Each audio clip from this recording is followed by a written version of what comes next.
Yet quantum tunneling is completely contrary to our intuition about how the universe is supposed to work. This is because quantum tunneling has absolutely no analogy in classical physics. To understand quantum tunneling, we must understand that particles don't have a defined position until they're observed. Instead, all particles are described by what we call a wave function. The probability of a particle being observed at a particular location is given by the square of the amplitude of the wave function at that location. In this example, the red sphere represents the most probable location where we'll observe the particle, because this is where the amplitude is greatest. Suppose that the particle bounces off a barrier, where the energy of the barrier is greater than the energy of the particle.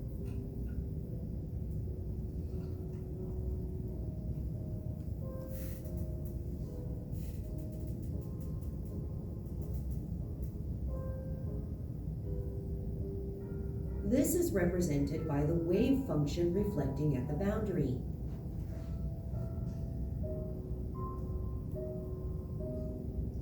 Let's take a look at how the wave function behaves inside the barrier. As the distance into the barrier increases, the amplitude of the wave function decreases exponentially. But the wave function doesn't actually reach an amplitude of 0. Now, let's consider a new scenario where the barrier is shorter in length. As before, the amplitude of the wave function will decay inside the barrier. But since the wave function doesn't reach an amplitude of 0, the wave function can exit the barrier on the other side.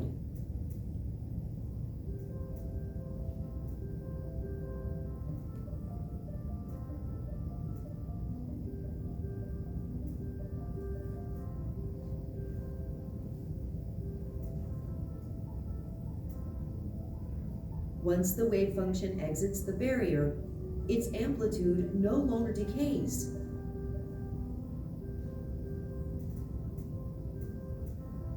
A portion of the wave function passes through each of the two boundaries. And a portion of the wave function also reflects at each of the two boundaries.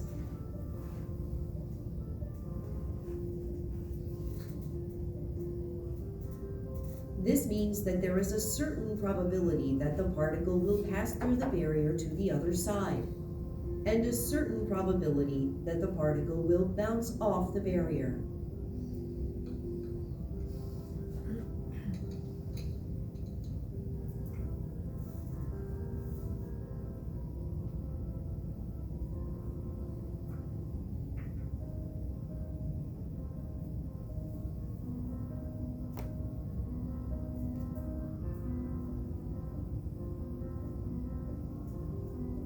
If we send a number of these particles towards the barrier, some of them will pass through and some of them will bounce off.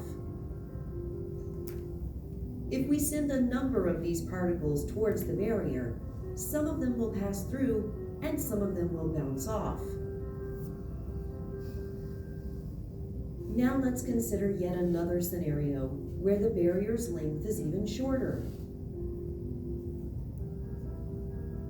In this case, the wave function doesn't have as much distance to decay inside the barrier, and we therefore have a larger amplitude for the portion of the wave function that exits the barrier. This means that with this shorter barrier, the particle has a greater probability of passing through. It also means that the particle has a lower probability of bouncing off the barrier, which is represented by a smaller amplitude for the reflected wave.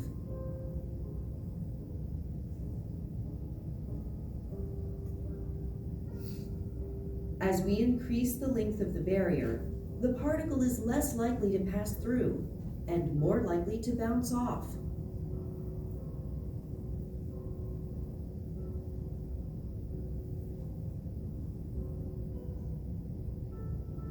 But even if the probability of each individual particle passing through a barrier is small, with a large number of particles, there is a high probability that at least some of them will pass through. From the perspective of classical physics, if the energy of the barrier is greater than the energy of the incoming particles, then there is no possibility that any of the particles will make it past the boundary. But from the perspective of quantum mechanics, it is a very different world, and hence we have what we call quantum tunneling. Much more detailed information on quantum mechanics can be found in the other videos on this channel. Please subscribe to be notified when new videos are ready.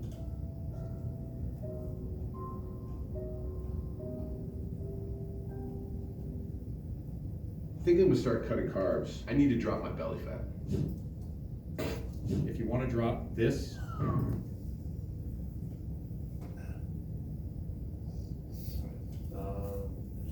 YouTube, where that stop.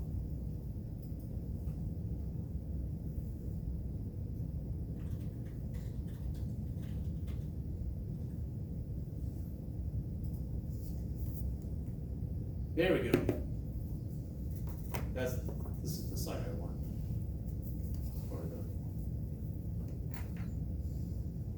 Sorry.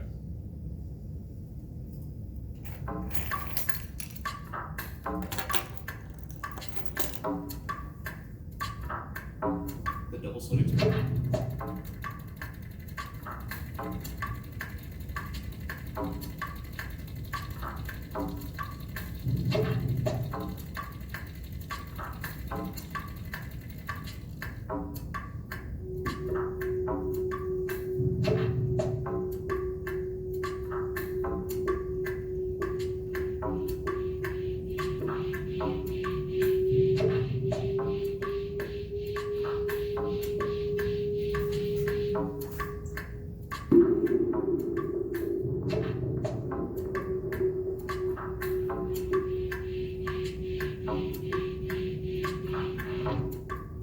And that's the collapsing of the wave function when it hits the barrier.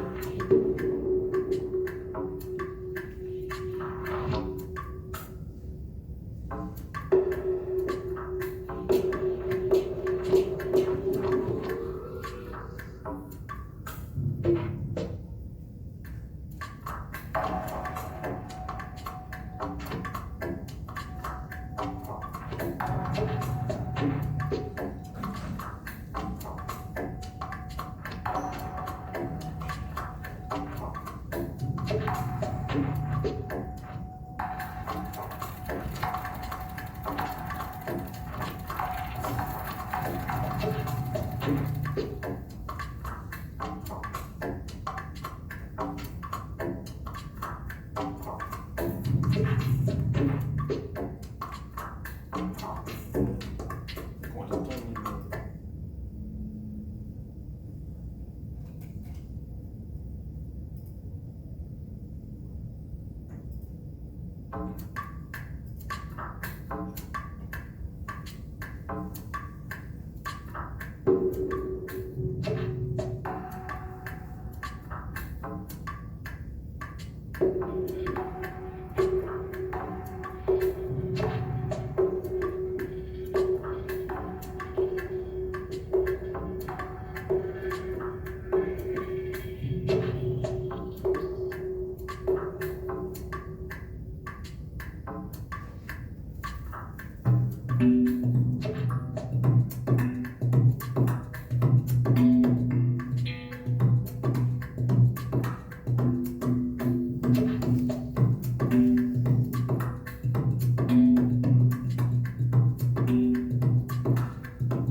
So what exactly is a quantum object? Some particle small enough, like an electron. And it doesn't damage the barrier, right? It just passes through, if it passes through. It shouldn't be doing significant damage to the barrier. I mean, potentially, ideally, no. You're sending particles at a barrier. If it's a low enough energy particle, it's not gonna do, yeah, it won't damage it.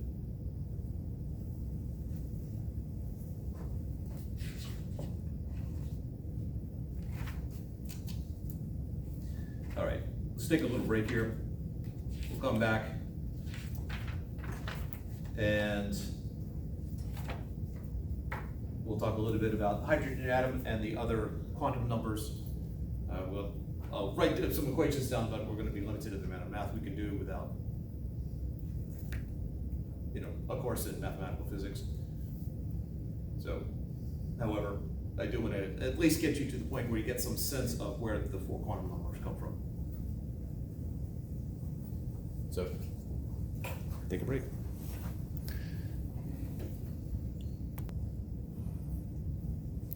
All right, I definitely cannot do this cold, so I got my cheat sheets here.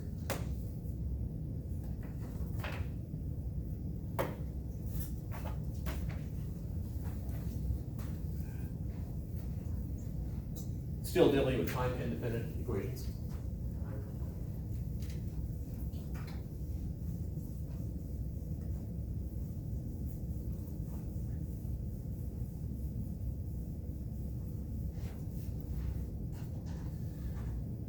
All right, we're looking at a hydrogen atom. So we got, or a very simplified atom of however many protons we have in the middle, and then an electron, single electron on the outside.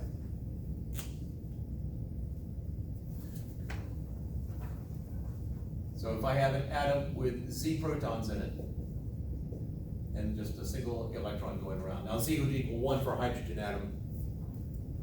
So I know negative h bar squared over 2m nabla squared times psi plus v psi is equal to E psi. All right, that's Schrodinger's equation in 3 dimensions. If we are, remember that if I take any vector and square it, so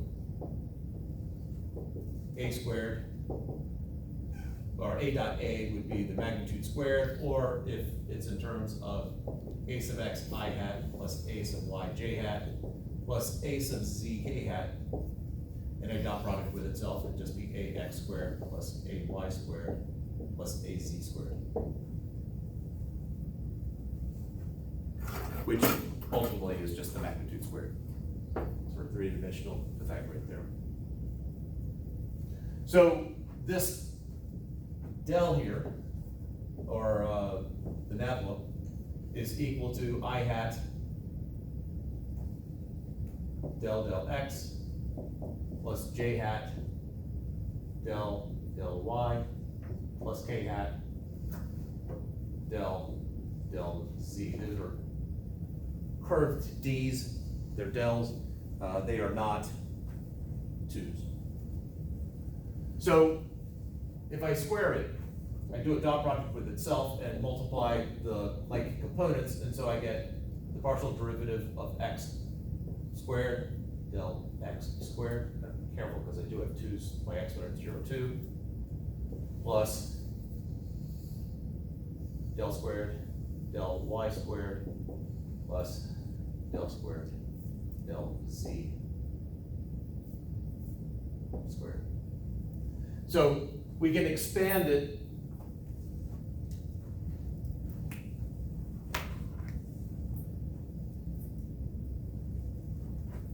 so if negative h bar squared over 2m times the second partial derivative of psi with respect to x plus the second derivative of psi with respect to y plus the second derivative of psi with respect to z, plus the potential psi is equal to E times psi. If we're talking about an electron orbiting a nucleus there, well, we have a formula for that. This is going to be negative Z E, the charge of the nucleus times the charge of an electron, over 4 pi epsilon sub naught over r squared.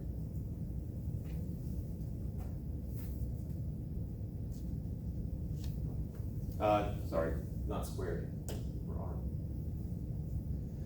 So I'm just going to, so that goes in for V, and E just stays as is. This is a rectangular coordinate system, X, Y, Z, the stuff you're more familiar with. It's actually helpful because of spherical symmetry to put this in spherical coordinates. And so, sort of a dot, dot, dot. In spherical coordinates, this would be negative h bar squared over 2m times 1 over r squared del r times r squared del psi del r plus 1 over r squared sine theta. And this is tough enough without writing sloppily. R squared sine theta del theta sine theta partial of psi with respect to theta plus 1 over r squared sine squared theta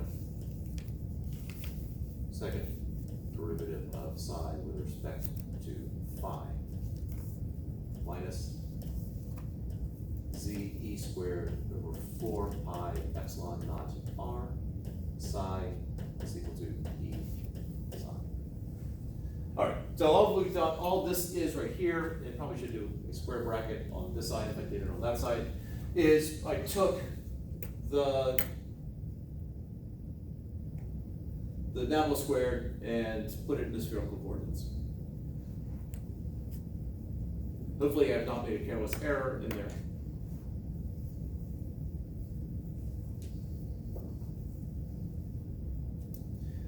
The only other step that we have right now is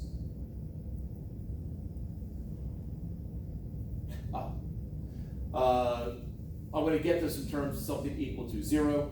I'm going to multiply by my coefficient over there, the negative h bar squared over 2m, or multiply by the reciprocal. Actually, there's one other correction I need to make. Sorry. This mass right here is the mass of the electron. It makes the assumption that this nucleus is so incredibly massive that it is not moving at all, but in reality, it does move some. If you watched the derivation of Kepler's laws that I made for the 251 class, then there's that last video where I go, all right, so we assumed that the sun was massive enough it didn't move, but the sun actually does move. And so I've got this tiny little planet out here, I've got the sun here, but the sun does wobble some as the planet goes around it. Just like in here, that nucleus is going to wobble some, even though it is significantly more massive than the electron. And so the physicists came up with this thing called reduced mass, generally symbolized by a mu, and that's going to be the product of the masses divided by the sum of the masses.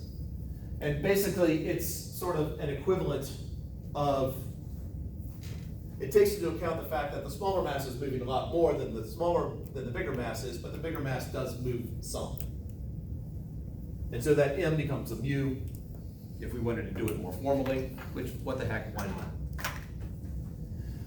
I'm going to multiply everything by the reciprocal of that, and so I have 1 over r squared, or just rewrite that whole mess, del r squared, del psi, del r, thus 1 over r squared sine theta, del theta, sine theta, del psi, del theta, plus 1 over r squared sine theta squared, okay. That's not this is, okay. Sine squared theta, del squared psi, del phi squared, plus z e squared mu over 2 pi epsilon naught r psi plus, bring this over, 2m over h bar squared e equals 0. Do a double check here, make sure I didn't mess something up. Oh, it's over here.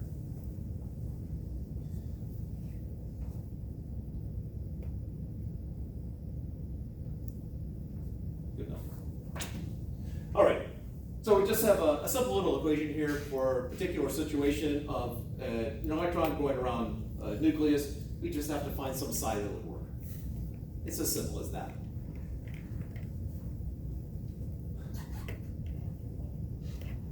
Now, the justification for the next step, I don't recall ever actually having been told the justification other than it works.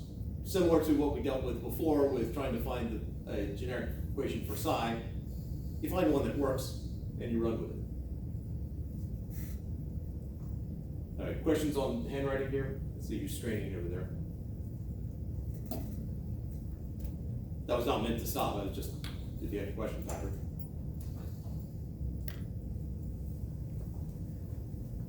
So what they do is that they recognize that there's an independence between the 3 variables there. And actually, I guess I should define the variables.